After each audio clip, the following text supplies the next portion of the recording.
So Davos is another one of those elite meetings that takes place annually where minions of the oligarchy get together and they smell each other's farts and talk about us poor little people and how they're going to make the world a better place because they're really smart and they have all the money and power, so they totally know what's best for everyone else. Obviously, when you consider how many years they've been meeting and how great the world has become because of it. It's a lot like Bilderberg. Just a bunch of elite getting together to sprinkle roses and magical sparkly unicorn chunks across the land. The difference is while Bilderberg meetings are secret, Davos is filmed and it's released to the public.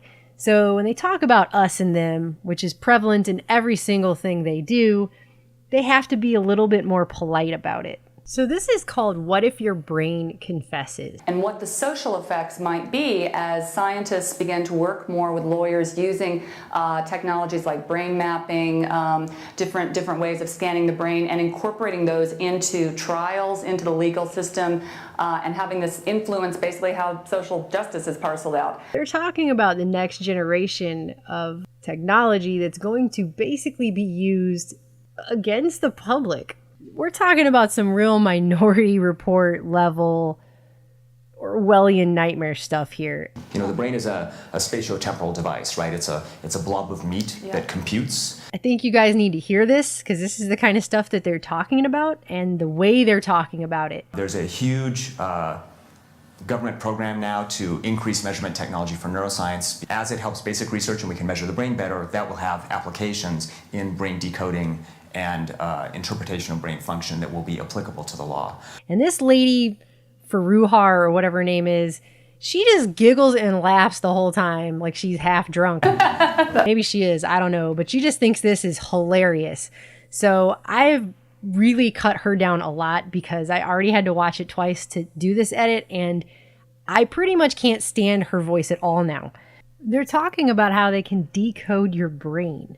What we're trying to figure out is how to decode the signals of the brain. To figure out what you're thinking. Anything that is in current conscious awareness can potentially be decoded. Yeah. It's just a matter of technology. What you're feeling, what you're seeing. If you watch a movie, we can reconstruct the movie, right? Which is sort of a poor, dreamlike image of the movie. We can reconstruct the objects and actions in the movie just from your brain. We can reconstruct how you felt about the movie. Did it make you happy? Did it make you sad? Because valence information is available. Reading your thoughts. Thoughts and feelings that you may not be able to verbalize or you may not want to verbalize. And they may still leave a signature in your brain. And we might be able to decode that. And doing it without your permission. Those certain forms of mind reading, I think, for the most part today, requires the consent of an individual. But if we could get to the point where either you can have an unwilling suspect or an unwilling individual having their brain decoded in some sense.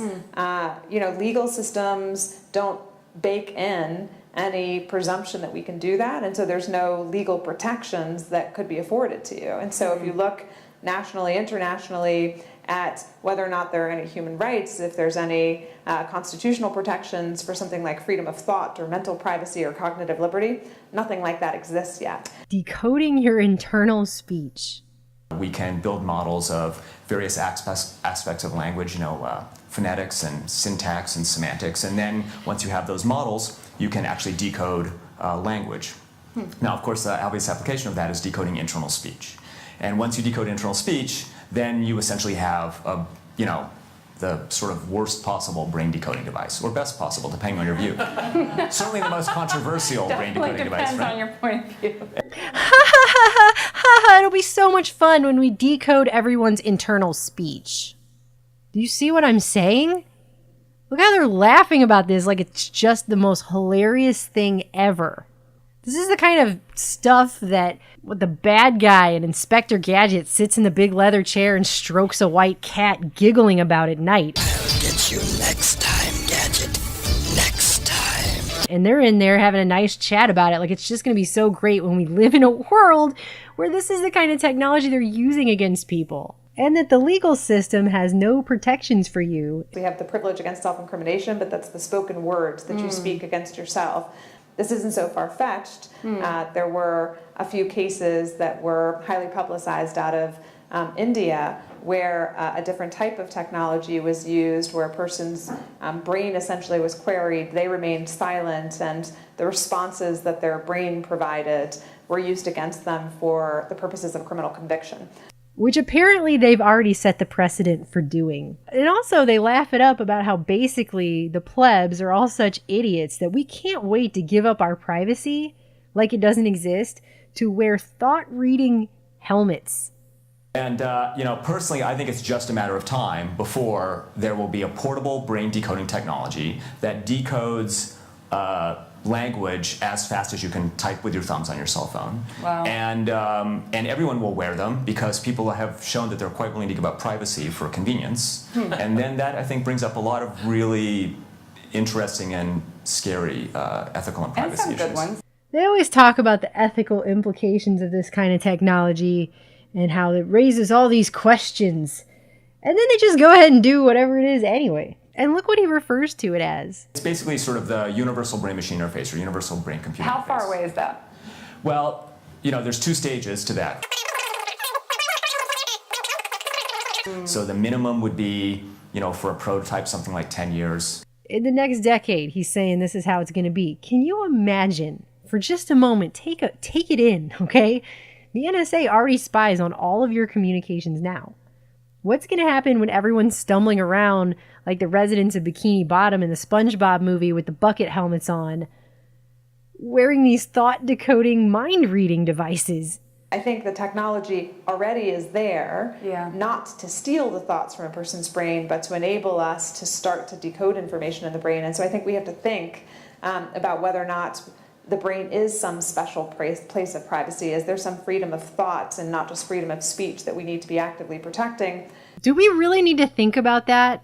Do we really need to think about if the brain is a special place of privacy or not? Is that really a question that we have to ask?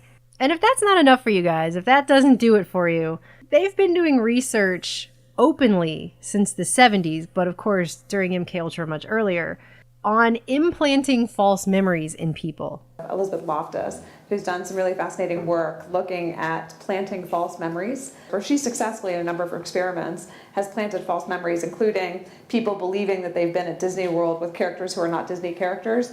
Many people believe that memory works like a recording device. You just record the information, then you call it up and play it back when you want to answer questions or identify images. But decades of work in psychology has shown that this just isn't true. Our memories are constructive. They're reconstructive. Memory works a little bit more like a Wikipedia page. You can go in there and change it, but so can other people. Your memory is like Wikipedia. You can change it, and so can other people. What a comforting thought.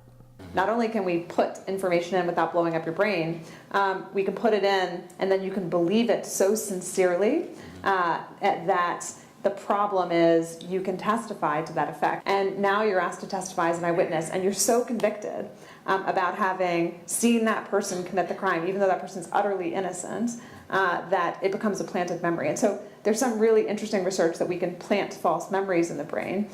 They just keep saying how interesting this is. I don't think interesting is the right word to describe it. Oh, then they do this thing where they ask the audience who they would trust with access to their thoughts, just to be cute. And look at the very first option. Who would you trust with access to your thoughts and memories? And you can select from government, police, judges, your doctor, your employer, your spouse, or none of the above. Let's see what the Time poll showed about the sort of the general public's response on this first. If we can bring that up. No? Wow, okay. Which 3% of the audience was like, yes, I would love the government and police to have access to my thoughts? One of the emerging areas that's really interesting in law neuroscience is pain detection. And once we understand the circuitries that cause pain, I guess the question is, could we then instill pain and use that in many coercive measures in the legal system as well? So. Wow, that's amazing. It just keeps getting more horrifying, you guys. And she said the word interesting again, like she has no other adjectives in her vocabulary to describe this. Get a thesaurus, lady, all right? To me, it is not interesting that law enforcement is considering using neuroscience to pinpoint areas in the brain, the pain centers, which of course is something they were studying under MK Ultra all the way back in the 50s. To use that as a coercive measure to force people to have pain. What is this, scanners now? Then you got this guy that they go to in the audience who's also working on neuroscience research, who talks about predictive crime. It's not so much predicting in advance who's going to commit a crime, but after they've committed a crime and been sentenced, you want to know how likely are they to commit a crime again. There's been a lot of work with various demographic factors, and now people are trying to think about adding in neuroimaging to some of it. There is a scientist in the U.S. named Kent Keel, who is convinced that he can find a brain signature for psychopathy. If you could figure out who is a psychopath, that affects things like sentencing. But you can also play it forward. About 1%, at least, of American males are thought to be psychopaths. About 30% of American male prisoners are thought to be psychopaths. If you could figure out which 1 out of 100 10-year-old boys is going to turn out to be a psychopath, that raises some really difficult questions about what we would do with that. So what are they going to do if they predict a little kid, a 10-year-old, is going to be a psychopath? And of course, all the psychopaths that are actually running things, they won't be taking such a test, clearly. Because then we'd find out on record that all of our leadership is filled with complete psychopaths. But this is the stuff that they're working on. They're going to start demonizing and labeling 10-year-olds as psychopaths based on brain scans. See, you could try to write a science fiction novel about this, but since it's all real, it wouldn't be science fiction. And some of these cutting edge things sound incredibly like science fiction. It's like unlocking your brain to see the images in your brain or see the words in your brain. Then at the end, they're like, what are your fears? Listen to this lady's fear of the future. And so my fear is that we won't be able to keep up with the ways in which we can actually start to access the brain. And if we don't keep up, it will be in many senses too late. And I think freedom of thought is probably one of the most essential parts of diversity in society, divergent thinking, creativity, and progress. So that's my biggest fear. Your thoughts will be criminalized. This is just... Anything that is in current conscious awareness can potentially be decoded. Yeah. It's just a matter of technology. Why watch a horror film when you can just watch a Davos panel?